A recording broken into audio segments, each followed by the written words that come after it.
The Integrity Commission is being summoned by its Oversight Committee to answer questions about the special report on the Prime Minister's statutory declarations. Now the plot thickens as the opposition makes further calls for the Prime Minister's resignation as he remains the subject of scrutiny. Courteney tells us more. Amid swirling controversies surrounding the Integrity Commission's latest report into Prime Minister Andrew Holness's statutory declarations, the IC's commissioners are being summoned to answer questions on procedure. That comes as Labour Minister Pernell Charles Jr.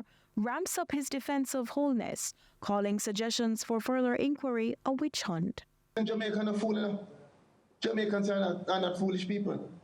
And Jamaicans are asking the questions as to why these things are being brought up now. Why is it that the matter is being handled this way? Why is it that you're spending so much time to treat with issues that you have said you don't have the evidence to move forward? Speaking on CVM News at noon Wednesday, Charles Jr. sought to redirect suspicion to members of the opposition ranks, who yesterday had a motion for further investigations shut down by government majority. What many persons are trying to do is to use the investigation as a way of destroying the reputation of the declarant, who has gone through the most extensive investigation. And because the goal is not to have justice or to have an investigation and a ruling, the goal is to destroy the man.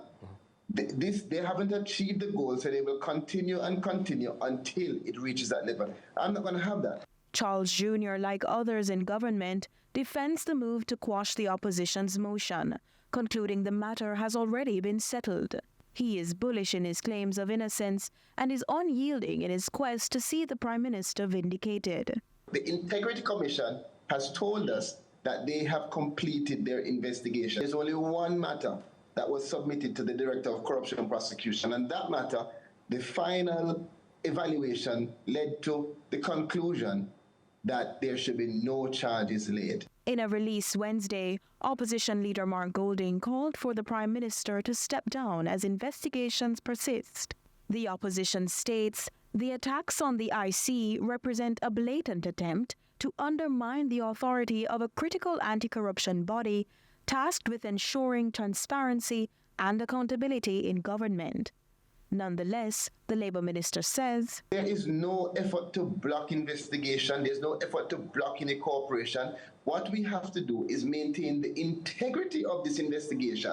At another stage, I welcome the conversation. I welcome the debate on the substance. Believe me, I am waiting, because it will give me an opportunity to remind Jamaica of why we have reached here, remind Jamaica of the efforts of this government to ensure that this institution is strengthened, and remind Jamaica that we are all here to make sure that it is the country that wins. Courteney for CVM News.